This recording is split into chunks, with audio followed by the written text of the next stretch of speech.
আমরা আজকে আলোচনা করব ঋতুবর্ণন কবিতা নিয়ে। এইচএসসি ২০২৬ তোমাদের প্রথম যে কবিতাটা রয়েছে সেটা হলো ঋতুবর্ণন কবিতা। আমরা আলোচনা করব ঋতুবর্ণন কবিতা নিয়ে। আচ্ছা, তাহলে ঋতুবর্ণন কবিতা নিয়ে আলোচনা করব আমরা। দেখো, ঋতুবর্ণন কবিতাটা লিখেছে হলো আলাউল। কে লিখেছে? আলাউল। দেখো, আলাউল সম্পর্কে আগে আমাদের জানতে হবে, তারপরে আমরা ঋতুবর্ণন কবিতা নিয়ে আলোচনা করব। ঠিক আছে? আচ্ছা, আলাওল সম্পর্কে আমরা যা যা জানবো আর কি কি জানা প্রয়োজন, কি কি মনে রাখা প্রয়োজন। দেখো, আলাওলকে বলা হয় মহাকবি। আলাওলকে কি বলা হয়? মহাকবি।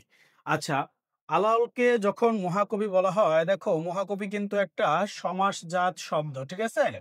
এটা একটা সমাসজাত শব্দ। হ্যাঁ, তাহলে কি সমাসজাত? আচ্ছা, তাহলে সেটা কি জানো? মহান যে কবি, মহান যে কবি সমান সমান কি? মহাকবি। ঠিক আছে? সমান সমান কি? মহাকবি। আচ্ছা, তাহলে আলাউল হলো কি বলতো? আলাউল হলো মহাকবি। তাহলে আলাউলকে মহাকবি যখন বলা হয়, তাহলে সেটা একটা সমাসজাত শব্দ, অর্থাৎ তার ব্যাসবাক্য আমরা নির্ণয় করলাম। দেখো, তাহলে মহাকবি আলাউলের জীবন সম্পর্কে অনেক তথ্য ইতিহাস থেকে জানা যায়, তবে তার পুরো জীবনী সম্পর্কে নির্ভুল তথ্য পাওয়া কিছুটা কঠিন, কারণ ঐতিহাসিক তথ্যগুলো প্রামাণ্য নাও হতে পারে। এখানে মহাকবি আলাউল সম্পর্কে কিছু সংক্ষিপ্ত তথ্য দেওয়া হয়েছে। তার মানে হলো, এখান থেকে কিছু কিছু জিনিস তোমাকে মনে রাখলেই হবে। ঠিক আছে? সব পড়তে হবে তা কিন্তু নয়, কিছু জিনিস মনে রাখলেই হবে। তাহলে কি? দেখো, এখান থেকে আমরা যে জিনিসটুকু পড়বো সেটা হলো তার জন্ম। কি কি পড়বো? তার জন্ম, তার কি বলে জন্মস্থান, তার মৃত্যু, এরপরে তার উল্লেখযোগ্য কাব্যগ্রন্থ।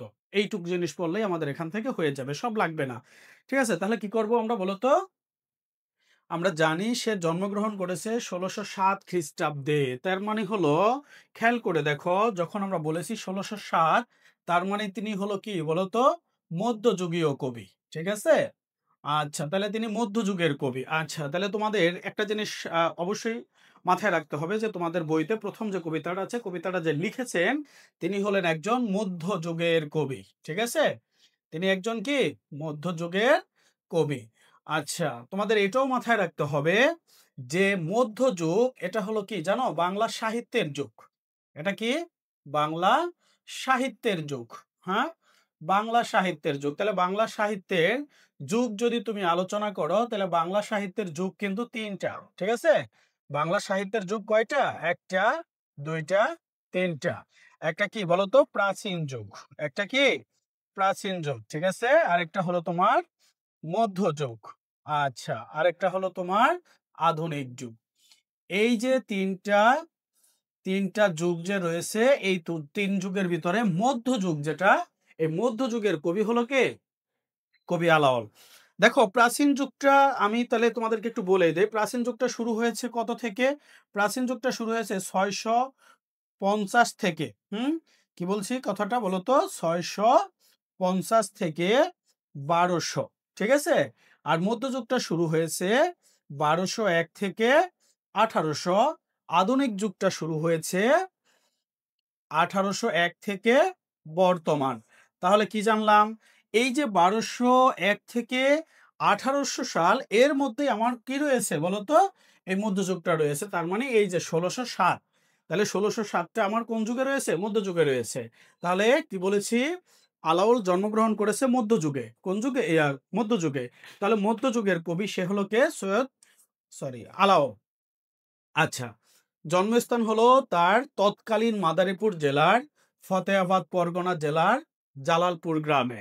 মৃত্যু ১৬৮০ খ্রিস্টাব্দে। দেখো, আনুমানিক, এটা কি? সম্ভাব্য ডেট। আনুমানিক মানে হলো সৈয়দ আলাউল সম্পর্কে যে বললাম যে আলাউল সম্পর্কে তোমার সঠিক তথ্য নেই বলে এখানে আনুমানিক বলা হয়েছে, ধরে নেওয়া হয়েছে। ঠিক আছে? আচ্ছা, তাহলে আমরা কি জানলাম? দেখো, মধ্যযুগ বাংলা বাংলা সাহিত্যের ইতিহাসের যুগ তিনটা। একটা কি? প্রাচীন যুগ, একটা মধ্যযুগ, একটা আধুনিক যুগ। তাহলে তিনটা যুগের ১২০১ থেকে যে ১৮০০ সাল পর্যন্ত একটা যুগ রয়েছে, এর মধ্যে আমরা ১৬০৭ পেয়েছি এবং ১৬৮০ পেয়েছি।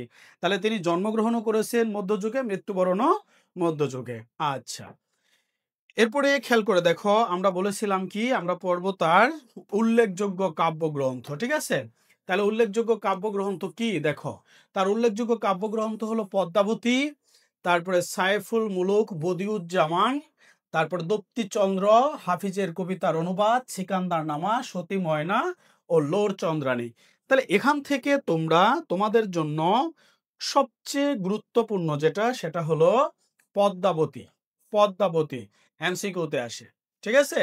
তারপরে হলো তোমার সিকান্দার নামা, এটাও কি এমসিকিউতে আসে। এমসিকিউতে প্রশ্নটা আসে হলো এরকম যে নিচের কোনটি আলাওলের বিখ্যাত বা উল্লেখিত বা উল্লেখযোগ্য কাব্যগ্রন্থ, ঠিক আছে? তাহলে কাব্যগ্রন্থ গুরুত্বপূর্ণ দুটো, একটা হলো পদ্মাবতী আর একটা কি সিকান্দার নামা। এই দুটো মনে রাখলে মোটামুটি ভাবে তোমাদের হয়ে যাবে। দেখো সব বেশিরভাগ চাকরির পরীক্ষা বলো, অর্থাৎ চাকরির পরীক্ষা, তারপরে হলো তোমার বিভিন্ন ভার্সিটি অ্যাডমিশন এবং তোমাদের যে পরীক্ষা রয়েছে একাডেমিক, সব জায়গাতে এই দুইটা বেশিরভাগ সময় আসে।